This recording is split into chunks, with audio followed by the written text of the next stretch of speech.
TVOT. I'm very happy to introduce this moderator and this panel. This is an experiment, and it was an exciting experiment for me. It took me a while to kind of, say yes to it, but it became clear that we need to do something like this. It was suggested to me by Bob Ayers. Are you in the room, Bob? Stop checking your email, Bob. Okay, Bob. Bob Ayers, who was here last year and is the founder of The Other Cafe in the next 20 years, and he recommended that we do this, that we look into the future up to 2030. So thank you very much, Bob, and he produced this panel. So with that, I'd like to introduce Paul Saffo, who is Managing Director of Foresight, or Discern Analytics, Managing Director Foresight of Discern Analytics, who is someone, obviously, who is a well-known futurist here in Silicon Valley and knows the entire universe out here. So, Paul, welcome to stage. Thanks. Thank you to my panelists for that warm applause. So I'm Paul Saffo. We're going to spend the next 30 minutes looking at the future of TV. And I just want to say at the start, what's interesting about that is the title of the panel, which is Putting Television's Future into Focus. Notice it is not, does television have a future? Even a year ago, that was the big question. Nobody's asking that anymore. And I'm glad we moved beyond that because, you think about it, ever since television was invented, people were asking, did it have a future? In fact, I just, on a historic note, want to note that even before television was invented, people asked, did it have a future? Famously, I recall the English journalist C.P. Scott in the 1930s, who said, television, half Greek, half Latin, no good could possibly come from it. And then we jump ahead, and just this month was the 50th anniversary of Newt Minnow's famous vast wasteland speech, where he observed that television, when it's very good, can be very, very good, but challenged executives to spend 24 hours in front of their TVs and said, you will discover a vast wasteland. A piece of TV trivia, how many people know what Newt had named after him because of that vast wasteland speech? Just shout it out. The SS Minnow in Gilligan's Island. The producer of Gilligan's Island was so mad at Newt for the criticism that he named the doom ship after him. In fairness to Newt, I should add, he is responsible for two things in the history of television.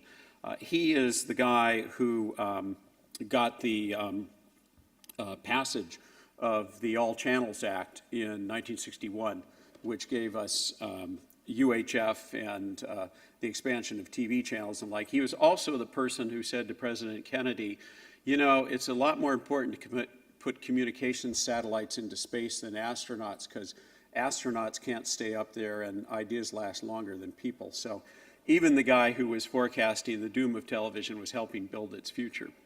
So what we're going to do for the next 30 minutes is talk about the future of TV, and we're going to specifically look at 2030. The challenge to my colleagues up here and to you all in the audience, because this is an interactive session, is to be specific about what happens, what emerges in 2030. Here's how it's going to work. I'll introduce my two colleagues briefly, and then Gary Lauder is going to give a brief presentation, and then we're going to go to a discussion that will include you all from the very start. So if you have a question at any time in this, you do this. You raise a hand, and I will call on you. However, if you have a comment, don't waste your time trying to make it a question. This is a room full of experts. We don't just want your questions. We will take your comments, and we expect your comments. And if you don't make some comments, I'm a professor at Stanford, and I'm used to calling on people. I most assuredly will call on people, especially if you're looking down, checking your email or your Facebook page. And in addition, however, if you have a question or a comment that you just must absolutely say at that very moment, do this. Raise two hands. We will bring everything to a complete stop and call on you. And yes, and there is a mic in the audience right here and over here. So when you do have a question or comment, all I ask is wait for the microphone so you can be recorded, because as we know, privacy, get over it, it's gone. So, just a brief introduction. Right immediately to my left is an old friend of mine, Gary Lauder. Gary is the managing partner of Lauder Partners, which is a VC firm based here in Silicon Valley, and they focus primarily on information technologies, IPTV technologies, World Wide Web stuff, and TV technology for cable. Gary's been in the business since 1985, so, you know, in terms of him investing in interactive television, I'm reminded of Don Rickles' famous observation about his business. I've been in TV so long, I've been in it since it was radio. He's been in this early, he sits on multiple boards, holds lots of degrees, Wharton School, University of Pennsylvania, the institution where I teach. He went to Stanford School of Business.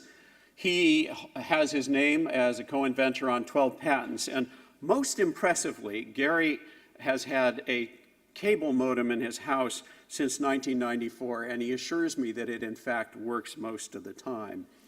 So, and then give a hand to Gary quickly here. And you all know Brian Johnson, of course, and I hope you have copies of his book. There's still a few out there. But there is one thing about Brian you might not know. I was trying to say, what is a surprise? And that is Brian's first job out of school, and I kid you not, was hunting zombies for the US government. Perfect preparation for being an employee in a large corporation. He will explain it shortly. But first, we're going to hear from Gary with an overview of his very personal view of the future of television. The floor is yours, Gary. Thank you, Paul. Okay, so I am going to try to go quickly. This topic could take all day, and there are time constraints. So, as Henry VIII said to his wives, don't worry, I won't keep you long. I'm also going to rely on the Doppler effect, which is the tendency of stupid ideas to seem smarter when they come at you rapidly. And this also may use up some of your spare mental cycles, so good luck trying to do your email at the same time. So please raise your hand if you are a TV broadcaster. Okay, how about a TV network? Cable, satellite, or telco TV service provider? Okay. And what about a technology vendor? And, or TV, ITV content app developer? Okay. Other? Wow, a lot of others. And please raise my hand if you believe in telekinesis. Okay. Okay. Well, looking backward, those who cannot remember the past are condemned to repeat it. Thus saith George Santayana. History doesn't repeat itself, but it rhymes. I love that one from Mark Twain. The farther backward you can look, the farther forward you're likely to see. So, looking backward a bit, before the internet happened, all interactive electronic services were imagined to be on TV. And and PCs were not widely expected to be popular. And Bucky Fuller basically predicted what is today the internet, and thought it was going to be delivered by way of TV. He said, such as individually selected and articulated two-way TV and an intercontinentally networked documentaries call-up system, i.e. VOD, operative over any home two-way TV set. Anyway, so this was an early example of prestalgia, which is a wistful yearning for the future. That's a term coined by Gary Arlen. ITV has had several hype cycles. This is a classic hype cycle, which is what everyone expects. Great things early. It disappoints since everyone says, it's never going to happen, and things fall through the floor. And then gradually over time, they become realities. This was true of the telegraph, railroads, and many, many other technologies. So ITV has actually had 3 hype cycles. There was Cube and its ilk in the late 70s. There was Time Warner Cable's full-service network in the mid-90s. And then the This Time We Mean It phase, the culminating in Liberate's having a market cap of $15 billion. And there's been a long history of non-performance, which was bypassed by the internet. Interactive TV is now becoming a reality, depending on your definition of what interactive TV is. So the definition of ITV used to include electronic program guides and also video on demand. But once a category succeeds, it gets its own name and then it falls out of the definition. So by definition, ITV usually refers to what has not yet succeeded. So anyway, so what inning are we in? ITV services on cable and satellite are, to me, were CompuServe, Prodigy, and Quantum, which was the former name of AOL before they changed it. That's, I think, where we are in the ITV industry. UIs have a long way to go, and eBIF is a step, it's not an endpoint. The next step is to bring web services to TV. Active Video Networks, of which I am chairman, is one company that's helping to do that. And so some predictions. Predictions are hard, particularly about the future. One way to avoid being wrong is to omit dates, so no one can disprove the someday type of prediction. So, and technology will not be the gating factor as much as business legacies will. So, for example, how so many services have a 24-hour viewing window. That is a function of the fact that that the programmers' contracts with the pay TV services define anything longer than that as being a pay service, meaning they can't do it. And so that type of thing holds back innovation in this industry more than, I think, than technology. And many of you can actually affect the outcomes. Beliefs can be self-fulfilling prophecies, whether beliefs that something will happen or beliefs that it won't, because if people don't believe it and they're in a position to make decisions, it won't happen. Conversely, you have to believe it'll happen if you want to make it happen. So someone for whom I have a great deal of respect has often said, never confuse a clear view for a short distance. Actually, I didn't get it exactly right? What was the exact one? Close enough, okay.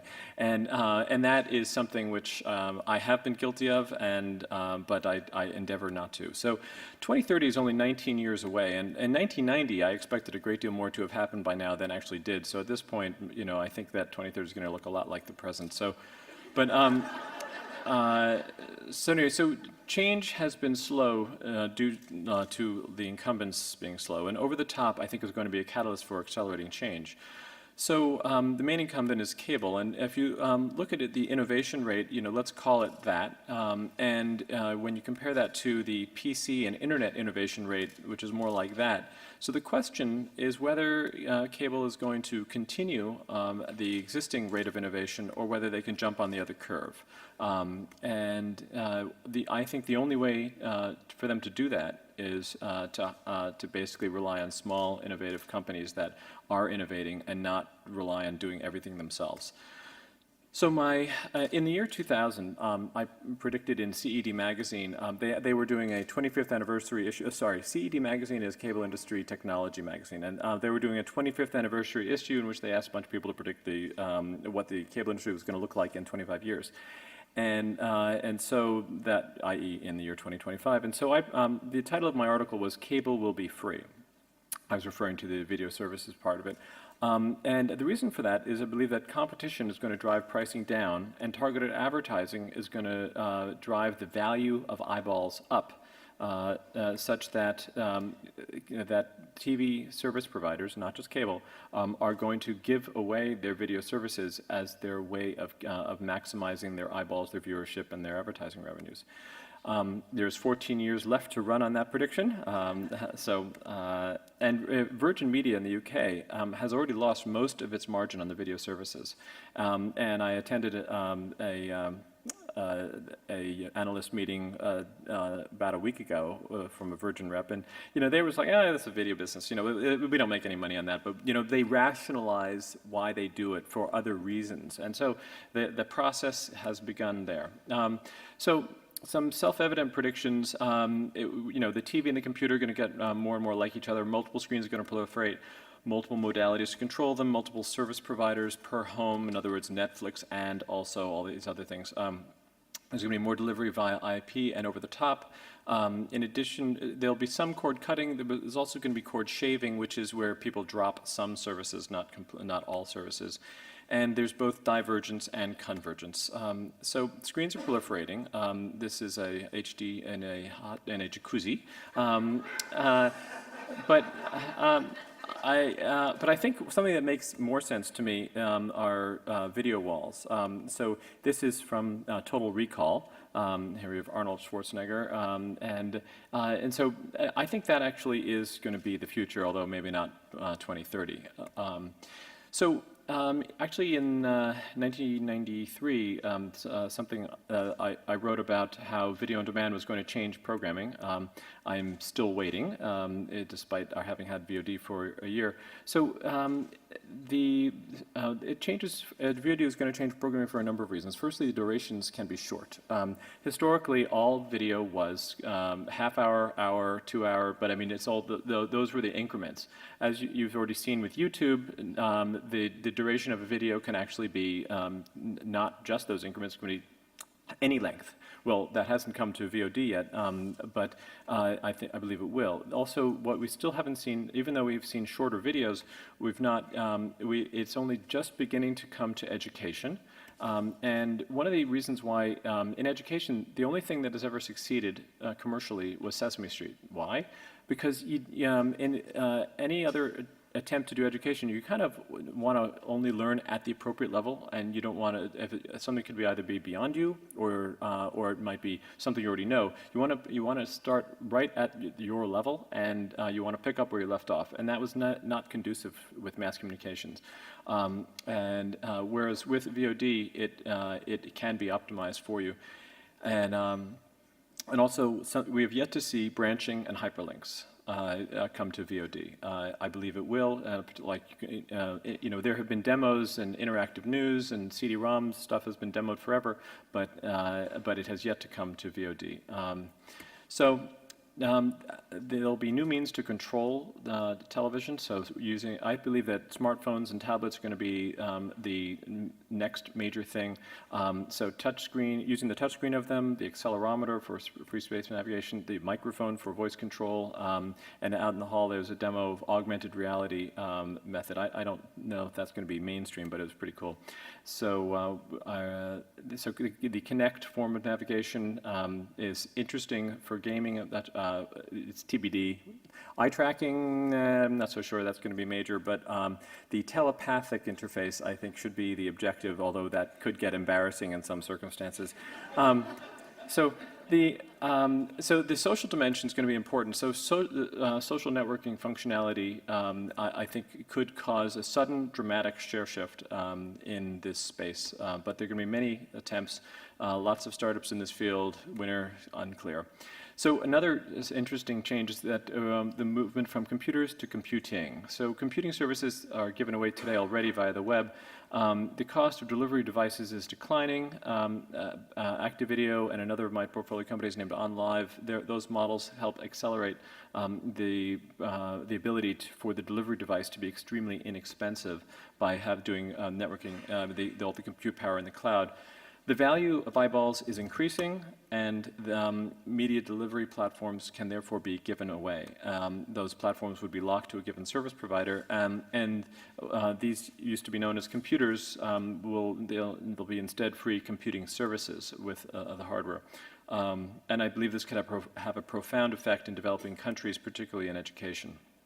So, industry structure. I think DirecTV and Dish are going to at some point plead poverty and get a compliant FTC and Justice Department to allow them to merge. That which will then allow for more cable horizontal mergers, as occurred in England with Virgin, the NTL and TeleWest merged there to create one very large dominant cable operator. Hasn't improved performance, but anyway. I think cable is going to trump twisted pair for transmission.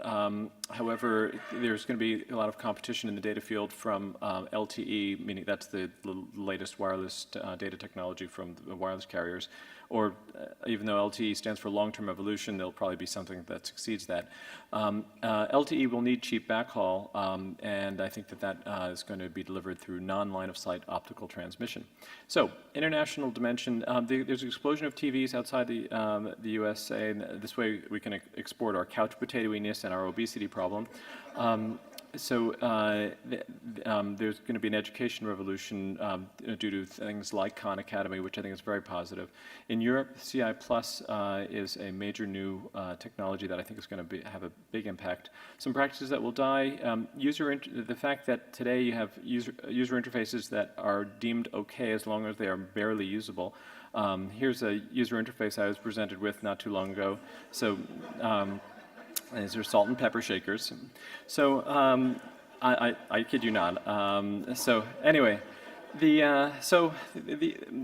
only constant is change itself, and the future of video services will be what you, the industry, make of it. And time will tell. But time is a great teacher, but unfortunately it kills all of its pupils. So thank you very much.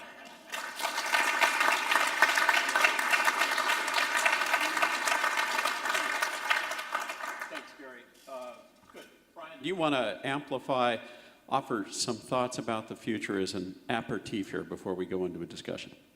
Oh, and by the way, do tell us about the zombie part. About the zombies? I can do the zombies. I can do it relatively quickly. So being a zombie hunter for the US government means that back in the early days of PCs, we started networking the PCs together, and we had a sort of a network of them, and we had about 1,000 users of them. And if you remember back before the internet, those dark, dark, cold days before the PC where everything was dark and boring, when you would shut off your mainframe computer, when you would finish up with work, you would shut off your mainframe computer or shut off your typewriter and usually cover it with a piece of plastic. So what would happen is when we put in these PCs and they were networked, people would shut it off and go home. Well, if you have an application, and at the time the application was running both locally and up on the server, you'd shut it off, and all of a sudden you would basically cut off its head.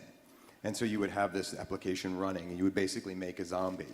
Not such a big deal when you have one person doing it, maybe with 5 applications. A really big deal when you have 1,000 people doing it 5 times a week, basically, every day. So it would suck bandwidth. Those things were called zombies, and I literally would have to go track them down and kill them. So very, very geeky. Again, I do work for Intel, but that's sort of what it was. Did you use wooden stakes? You know, I didn't, but I would have to sort of march through it, and so... Or AMD microprocessors? I would have to, yeah, I would huck the microprocessor with them. No, but I would actually walk out of the computer lab going, I'm going to go hunt zombies. And everybody go, bye, Brian. That's good. So where are we headed? I would just really just amplify what Gary said. I mean, that was awesome. How you actually I think we did cut that. out early here. Yeah, I mean, good night, everybody. Tip your bartenders.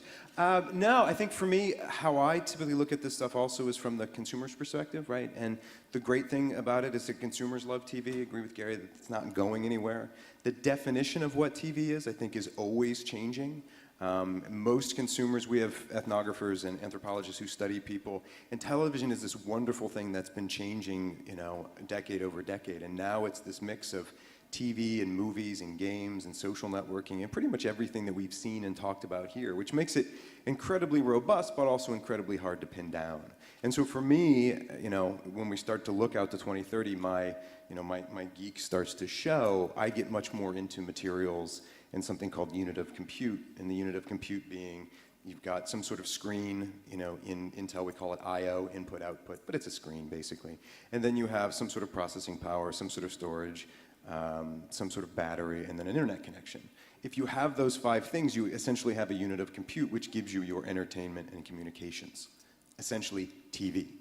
So what I keep an eye on is I look for more and more screens, as you guys have seen from the last couple of days since I've been here in my book. For me, it's all about screens and getting that thing that people love in front of them as much as you can and as much as they can as they move throughout their day. So that's what I look at. So when I look at 2030, I do look at things like video walls. I look at materials changes. So as you get, you know, different glass, better plastics, better optics, better projectors, I'm always searching for the screens, because if you get a screen, TV will go there.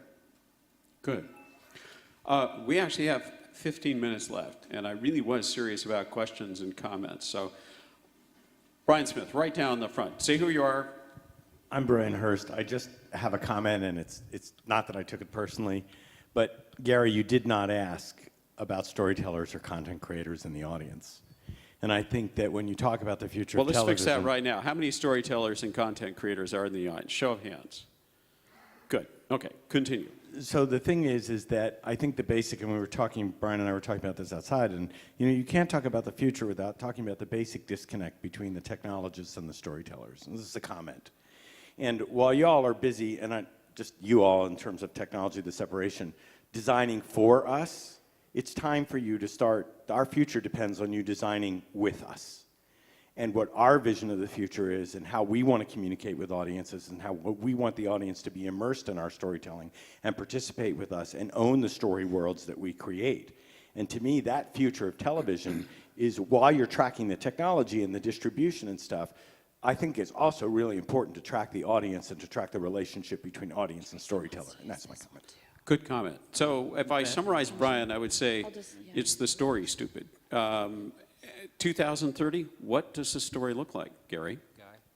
I can't tell you what's the story, but I can raise an interesting issue, and that is there's always been this debate about whether the storytelling is inherently a linear thing, or is it, can one have it go the way of video games, where it's an infinitely variable thing, or then there's some versions of stories where there are branch points where you can decide. And I have never been comfortable with the latter version. I mean, just in terms of believing that that would be compelling. I'm open to counterexamples, but that's not. I mean, I don't want to get into a long debate. Wait. But that's actually not even what.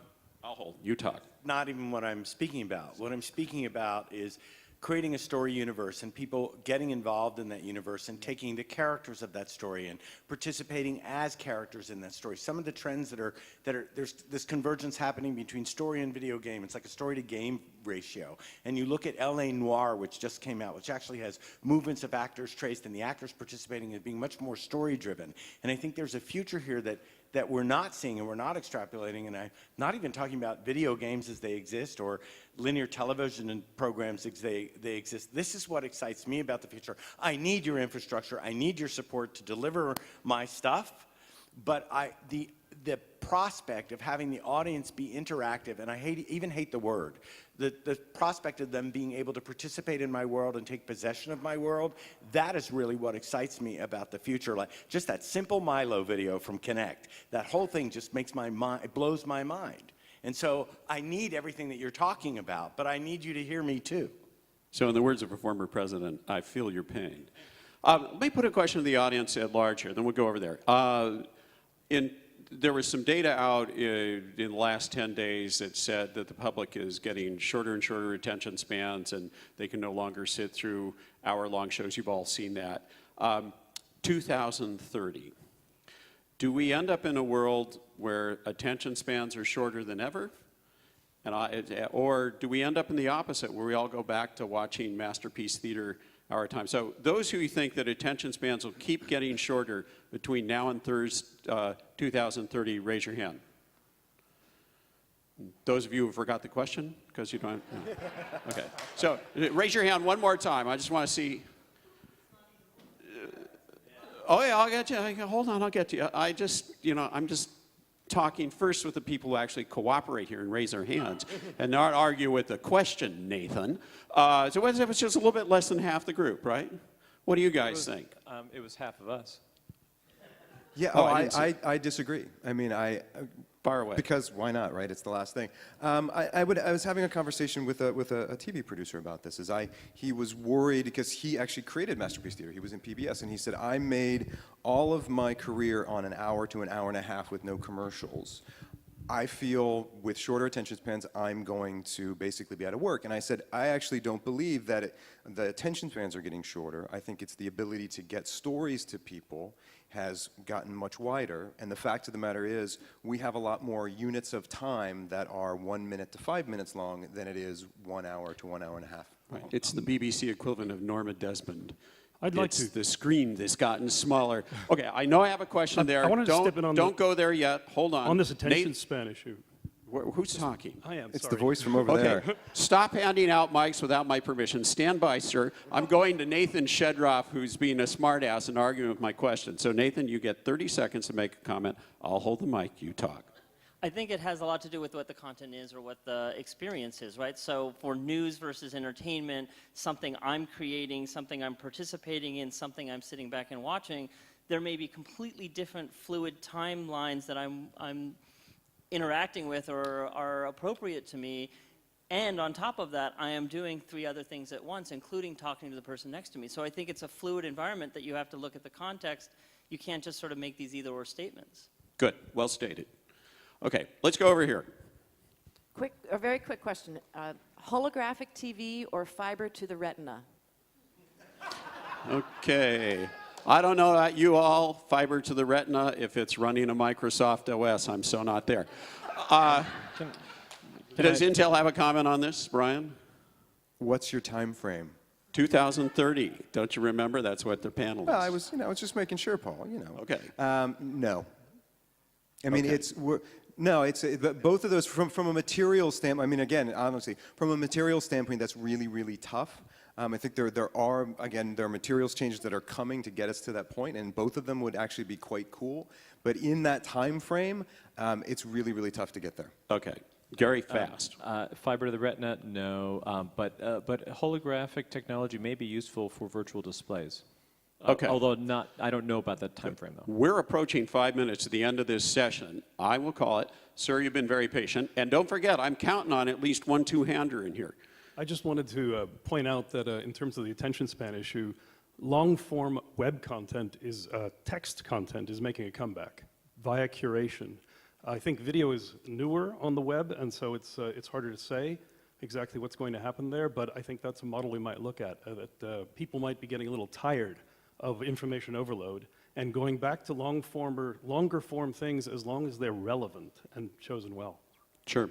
Amplifying on that, years and years ago, there was an engineer at Sony back in 1982, I'm showing my age here, who said that there's a taxonomy of users, hunters, browsers, and grazers, and that we're all little of them. You know, a grazer is someone who just uses television as wallpaper, channel doesn't change, you know, it's like an animal eating whatever's in front of them.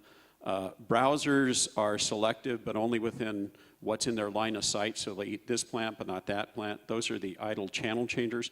And then hunters back in the day were people who could actually program the date into their VCRs. I think the sense of your comment is that we have all those things in us. There was a comment over here. Did you guys have a, no, it was push on. Okay, so being the representative of the American Association of Ad Agencies here in the audience. You got to hold the mic closer to your message, won't get Better out. now? There, good. Better now, okay. So being the representative of the American Association of Ad Agencies in the audience, I love the prediction that in 2025, cable is going to be free. The question is, will all content be free and surrounded by targeted advertising? Is all content free in 2025, Gary? It's a definite maybe. No. You know, it's the old story, give me a one-armed futurist, you know, on the one hand, on the other hand. Let's have a show of hands here. In 2025, who thinks that content will be free? Raise your hand. If the word all means by definition no. I mean, Oh, come on, let's not get but I pedantic. mean, you never have all of anything. Okay, just for the sake of argument, how many people here use Google? Good. And let's see here. Young lady, what was your Google subscription last month? Free. How does that work? The 2 Google founders and Eric Schmidt are all richer than God. In fact, you do pay. You pay with something that is of no value to you. You pay with the search string you put in. So perhaps that's what I am. Do we have no two-handers in this room? You pay with your attention. You've already called on you.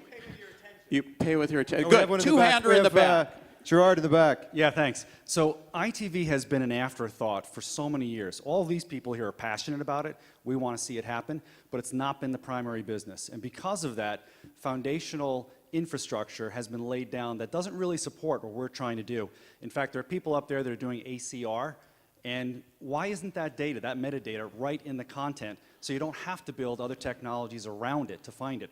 And to the gentleman in the 4As of the ANA. I want to take that thought. We may come back to you, but this is related. It's Okay. totally related to it. The 4As and the ANA, et cetera, you all have had coding systems. Why isn't that out and available for everyone to build this? So to the panelists, what can we do about that as an industry? And sir, what's your name?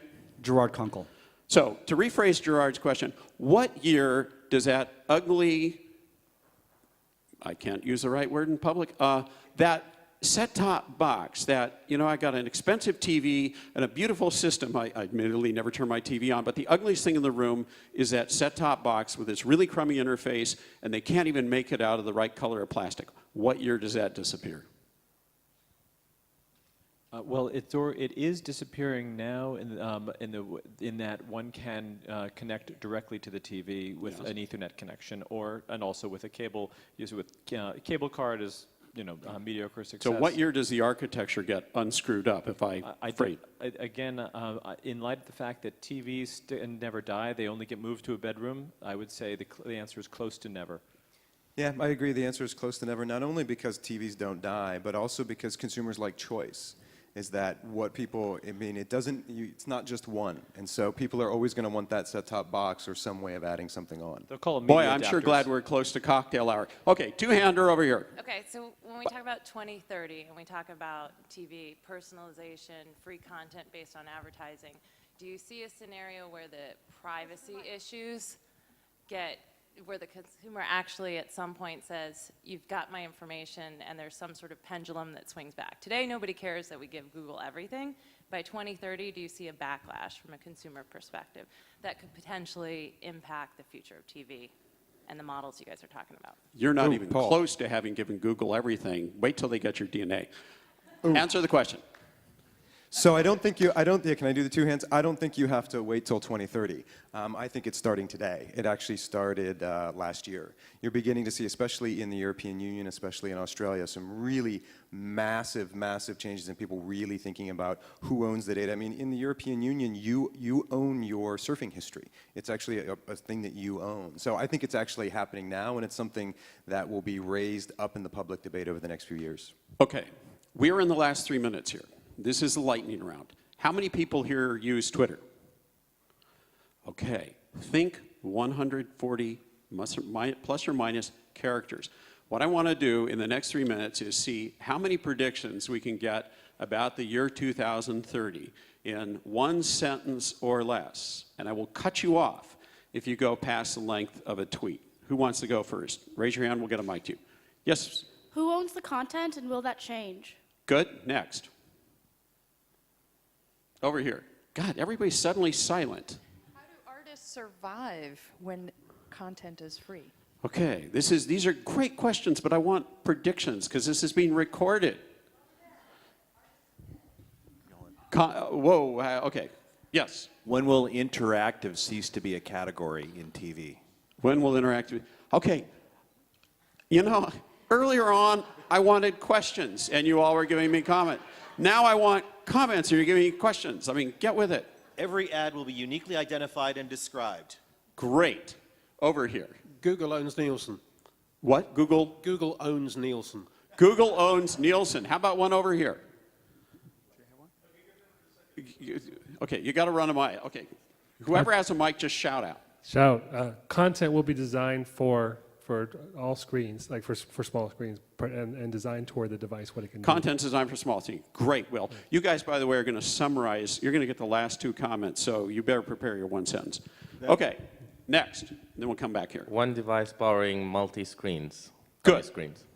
TV of Tomorrow conference larger than CES. Very nice. We might make that. Okay, sir, you're going to have the last comment before the panelists. No one will remember what a channel number was. Nice. Gentlemen, one sentence each to take us out. This will be big.